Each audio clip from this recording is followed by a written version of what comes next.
Assalamualaikum warahmatullahi wabarakatuh. Pada kesempatan kali ini, kami akan mempresentasikan guna memenuhi tugas mata kuliah metodologi penelitian. Kami dari kelompok yang beranggotakan 3 orang, yaitu Vicky Fernando, Farah Kamilah Rohmah, dan saya sendiri Rati Dwi Lestari. Dan judul yang kami ambil adalah pengaruh penerapan manajemen risiko terhadap kinerja Bank Pembiayaan Rakyat Syariah BPRS di Indonesia. Fakultas Ekonomi dan Bisnis oleh Nur Madia Zahra dengan NIM 1114085000088. Di bab 1 ini terdapat latar belakang masalah, yaitu Bank Perkreditan Rakyat Syariah adalah salah satu jenis bank yang melayani pengusaha golongan mikro, kecil, dan menengah, terutama yang terdapat di daerah pedesaan. Berikut adalah fungsi Bank Perkreditan Rakyat Syariah, yaitu sebagai lembaga kepercayaan masyarakat, tidak hanya menyalurkan pembiayaan kepada pengusaha mikro, kecil, dan menengah saja, tetapi juga menerima simpanan dari masyarakat serta memberikan persyaratan yang lebih sederhana dalam hal pemberian pembiayaan dengan proses yang relatif lebih cepat. Berikut adalah rumusan masalah. Yang pertama, bagaimana pengaruh dari risiko pembiayaan NRF terhadap profitabilitas ROA Bank Pembiayaan Rakyat Syariah. Yang kedua, bagaimana pengaruh risiko likuiditas FDR terhadap profitabilitas ROA Bank Pembiayaan Rakyat Syariah. Yang ketiga, bagaimana pengaruh risiko operasional BOPO terhadap profitabilitas Bank Pembiayaan Rakyat Syariah.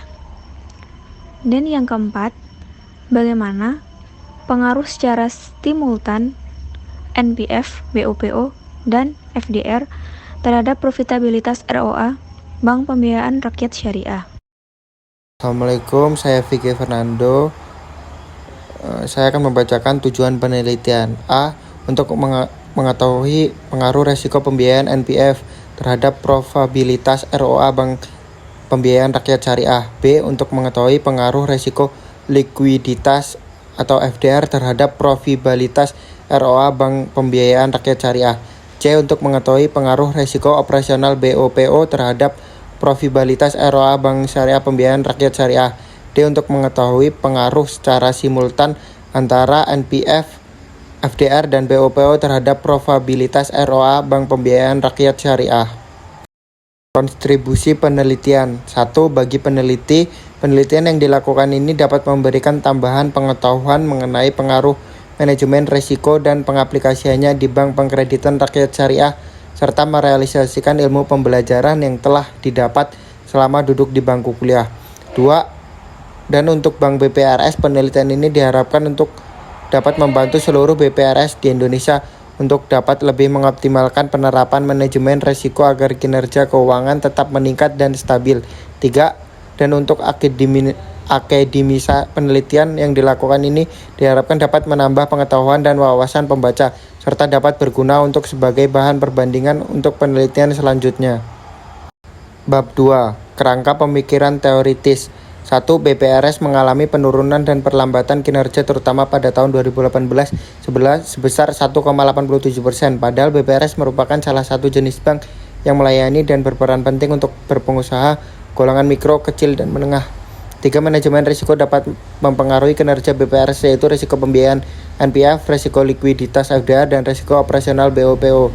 2. Basis teori atau kinerja keuangan. 3. Risiko pembiayaan NPF X1 atau risiko likuiditas FDR X2 atau risiko operasional BOPO X3. 4. Kinerja keuangan BPRS ROAY. Uji asumsi klasik, uji normalitas, uji heterosikadisitas, uji multikolerialitas, uji autokorelasi, uji hipotesis, uji T, uji F, adjusted R2, hasil pengujian, kesimpulan. Tinjauan pustaka. 1. Kinerja keuangan bank mencerminkan kemampuan operasional bank baik dalam bidang penghimpunan data, penyaluran dana, teknologi, serta sumber daya manusia. 2. Kinerja merupakan suatu analisis yang dilakukan perusahaan atau usaha untuk menilai sejauh mana perusahaan telah melaksanakan aturan-aturan pelaksanaan keuangan secara baik dan benar. 3.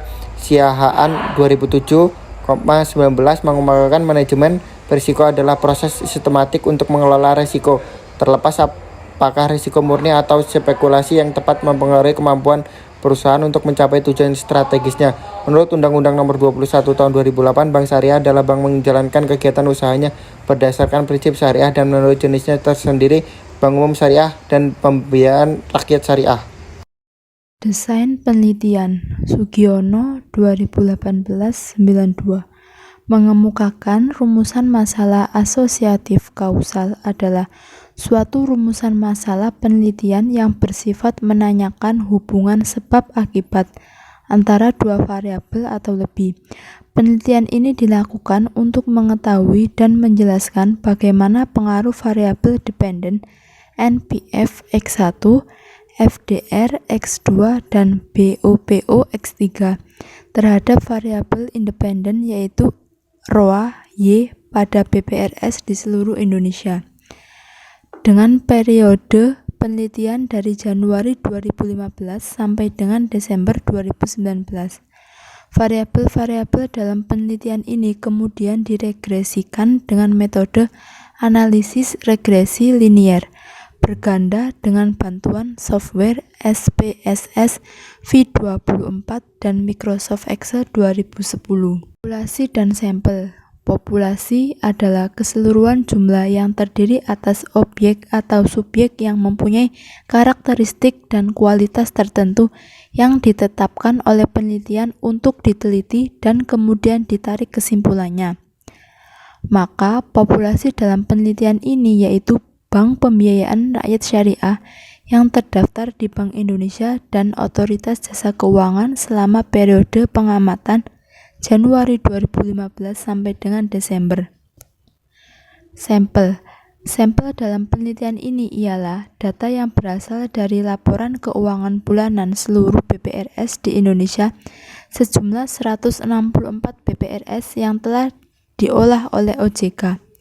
Data yang digunakan adalah 5 tahun terakhir dimulai dari Januari 2015 sampai Desember 2019 dengan jumlah 12 bulan kali 5 tahun sama dengan 60 data. Teknik analisis data. Dalam pengumpulan data, peneliti menggunakan data deret waktu atau time series.